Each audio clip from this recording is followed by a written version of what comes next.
There are predominantly two ways we can conceive of power. We can conceive of power as either physical force or moral impact. Now, let me give you an example of physical force. If I were to agree to meet you for lunch, and I were to tell you, I might be a little bit late because I have a meeting I have to attend, but I'm going to slip out early. And you go to the place that we designated that we would meet, and I never show up. The next time you see me, you say, well, why didn't you come to lunch? Why didn't you meet me for lunch? And I would say to you, well, I attempted to slip out of the meeting, but when I stood up, this man who was 6'5", 300 pounds, he grabbed me and he sat me back down and he wouldn't let me leave. Okay? Now, that concept of power, I was overpowered. That concept of power is physical force and causation. That someone did something that physically prevented me from doing what I wanted to accomplish. Okay? That's causation. That is force. Some people actually have the idea, the doctrinal idea, that that's how salvation takes place. That God causes certain people to believe, and He does not cause other people to believe. I don't believe that's what Paul's talking about here.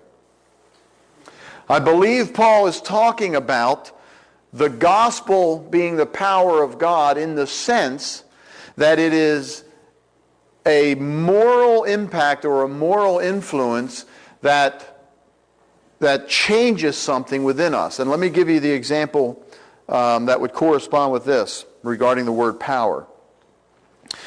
If the same scenario existed, I agreed to meet you for lunch, I told you there was a meeting, I told you I would leave early, and I never showed up, and you say, why didn't you show up?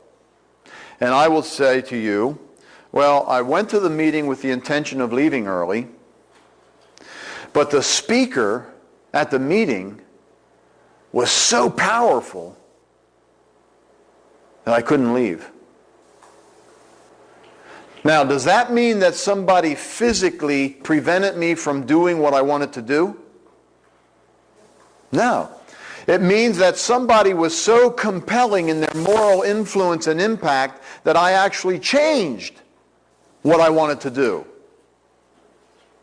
It wasn't that I stayed contrary to the fact that I wanted to leave.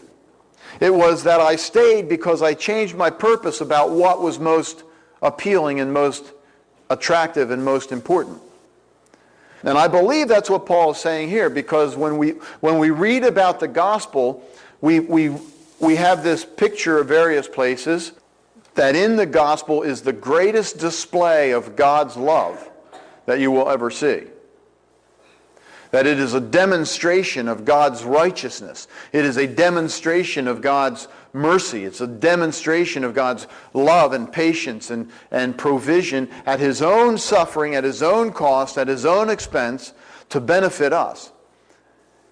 And so it is not a causation, but it is an influence and an impact that does something in the internal purposes and in the internal mindset and heart attitude of those who accurately see it for what it is.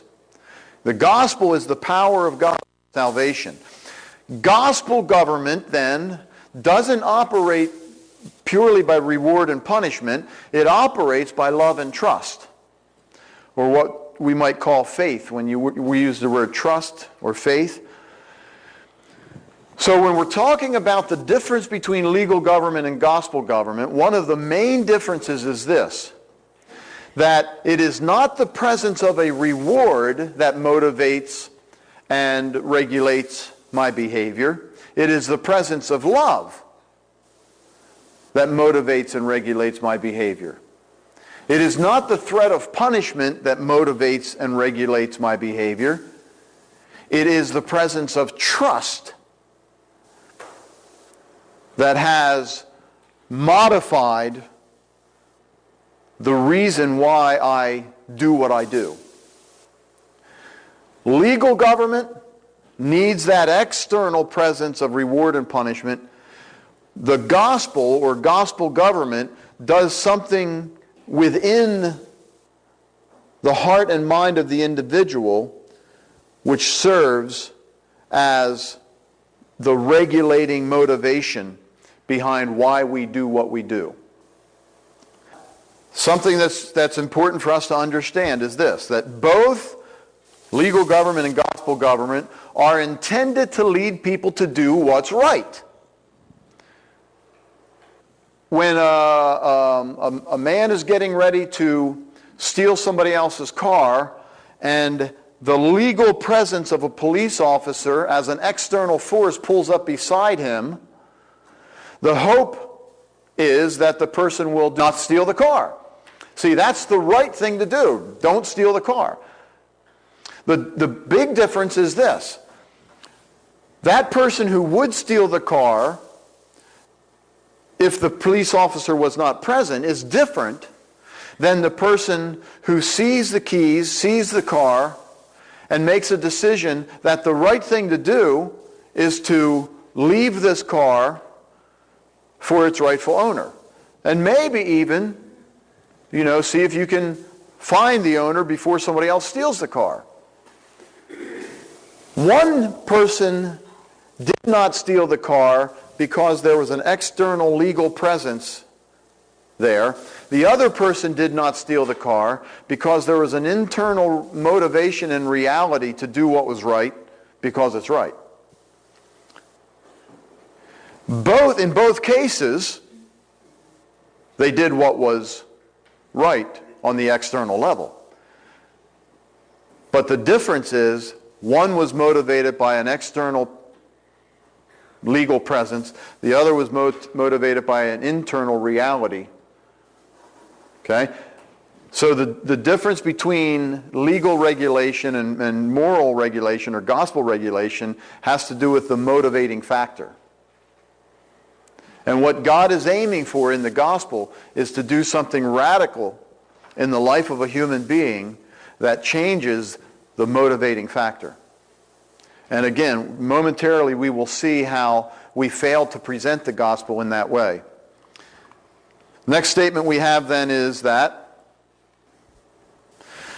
the character of our outward behavior is determined by why we do it.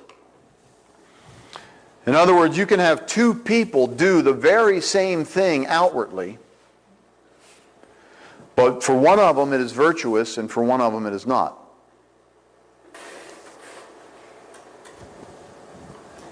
Under legal government, we do it in order to avoid punishment or gain reward. There is no real virtue in this. The guy who did not steal the car because the police officer was sitting beside him, would you say he was virtuous? No. No. Under the gospel, we do what we do in order to please God because it's right. In order for people to come to a place where they begin to function on this basis and on this level, they have to have a concept of God, a picture of God that attracts them, that alters their internal concepts and motivations and desires and purposes. And one of the things I think we do not do very effectively within the church is, number one, we don't keep God at the center of the gospel very well. The gospel has become something that is about you, not about God. And you'll see momentarily how we, I think, because of that, we slip into a legal presentation of the gospel as opposed to a gospel presentation of the gospel.